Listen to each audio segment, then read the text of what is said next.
peut investir à Bali avec un petit budget et générer un bon rendement sans être sur place? Bienvenue à tous, moi c'est Guillaume, je suis investisseur immobilier depuis plus de 10 ans et dans cette vidéo, je vais te montrer une étude de cas complète d'une villa que je connais bien, 100% réelle, avec tous les chiffres détaillés. C'est parti. Cette villa, elle est située dans une zone très touristique à Bali, déjà bien développée avec une forte demande toute l'année. Cette zone, c'est Kerobokan, juste entre Canggu et Seminyak, mais je vous mets une petite carte ici pour bien que vous vous situiez. Il s'agit d'une villa une chambre dans une ruelle au calme avec une petite piscine privée, mais mieux que des mots, je vous mets la vidéo et on fait le home tour ensemble. Donc on a déjà une belle porte d'entrée.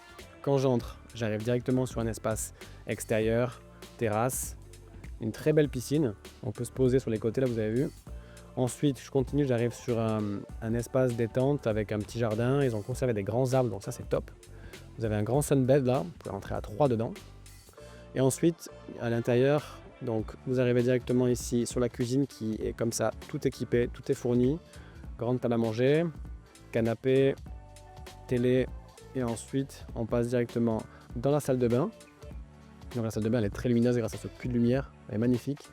Donc c'est tout en enduit béton, couleur un peu blanc, crème, simple et épuré. Ensuite, on arrive sur la chambre, lit king size. Tout est fourni encore une fois, les draps, etc. Il y a une grande commode, un grand dressing, donc ça c'est parfait pour la location courte durée aussi.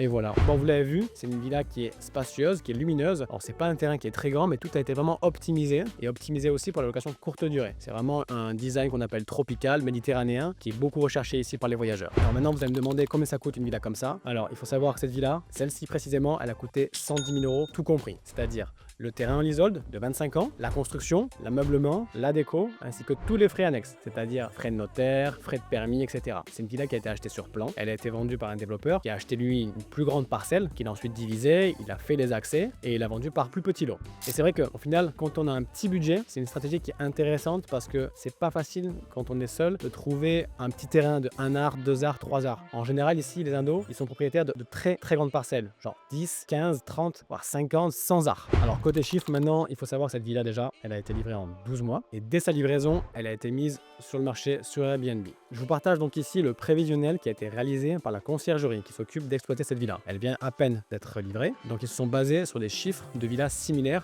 dans le même quartier. Ils sont partis sur un tarif moyen de 100 € par nuitée et avec un taux d'occupation de 70% par an. C'est une estimation qui est réaliste, qui correspond à la moyenne. Après bien sûr, en fonction de l'emplacement, en fonction de tes prestations, de la qualité de ton produit, c'est un chiffre qui va être amené à évoluer. Bref, dans ce cas présent, je vous mets les chiffres ici, ça me donne un revenu annuel brut de 25 550 €, ce qui fait une moyenne de 2130 € par mois. Maintenant, on passe aux dépenses. Les dépenses annuelles, c'est important, comme ça on peut calculer précisément le rendement réel. Voici le détail, je vous mets un tableau récapitulatif, ok? Vous voyez que le plus gros poste, déjà, c'est Airbnb, c'est les taxes, c'est environ 14%. Ensuite vient la taxe gouvernementale, fixe à 10%, puis le property management, ça c'est la conciergerie, 13% dans ce cas présent, ça peut être amené à bouger entre 12 et 20%, ça dépend. Puis ensuite viennent s'ajouter tous les postes, ménage, pisciniste, électricité, blanchisserie, ce qui nous donne un total de charges annuelles de 11 455 € par an. Bien sûr, toutes ces charges, elles sont externalisées. L'entretien, le ménage, la gestion locative, tout est délégué. Si toi aussi tu investis ici, tu n'auras rien à faire. Donc on peut maintenant calculer la rentabilité du projet. On a donc un revenu annuel de 25 550 € auquel je viens retrancher les 11 455 € de frais, ce qui me donne 14 000 €, soit environ 1180 € net par mois dans la poche du client, ce qui représente une rentabilité nette de 12,8% par an, ce qui est dans la moyenne à Bali. Et ton retour sur investissement, ça veut dire aussi que tu l'as atteint au bout de 8 années. En clair, au bout de 8 ans, tu as remboursé l'intégralité de ton investissement et ensuite, c'est que du cash flow pur. Et tout ça, encore une fois, sans gestion, sans impayé, sans frais de copro, sans administration qui viennent te bouffer ta marge. Alors, qu'est-ce que j'en pense? Bon, déjà pour moi, le gros avantage, c'est que c'est un ticket d'entrée qui est accessible. On parle de 110 000 €. Pour un investisseur, c'est quand même une base de départ qui est assez basse. Les clients en plus, ils ont acheté ça en off-plan, donc ils ont pu étaler leur paiement pendant la durée de construction. Ils n'ont pas eu besoin d'avoir tous les fonds disponibles immédiatement. La rentabilité, elle est à 2 chiffres, ce qui est donc très bien, ce qui est beaucoup mieux que ce qui se fait ailleurs, surtout en France. Donc c'est un projet aussi qui est facile. Le processus d'acquisition, la construction, l'ameublement ou la mise en location, tout a été délégué. Zéro stress. Pas d'impayé aussi, c'est important de préciser, c'est Airbnb, il y a aussi une assurance. Et en plus de ça, tu as aussi la possibilité de faire une plus-value à la sortie. Les seuls points de vigilance que j'aurais, c'est qu'il faut quand même bien choisir ton emplacement pour performer et avoir un beau taux d'occupation parce qu'il y a quand même une concurrence sur ce genre de maison, une chambre. Évidemment, il faut passer par un développeur de confiance qui a fait ses preuves et avoir un bon gestionnaire sur place qui va venir optimiser les coûts pour avoir une bonne rentabilité.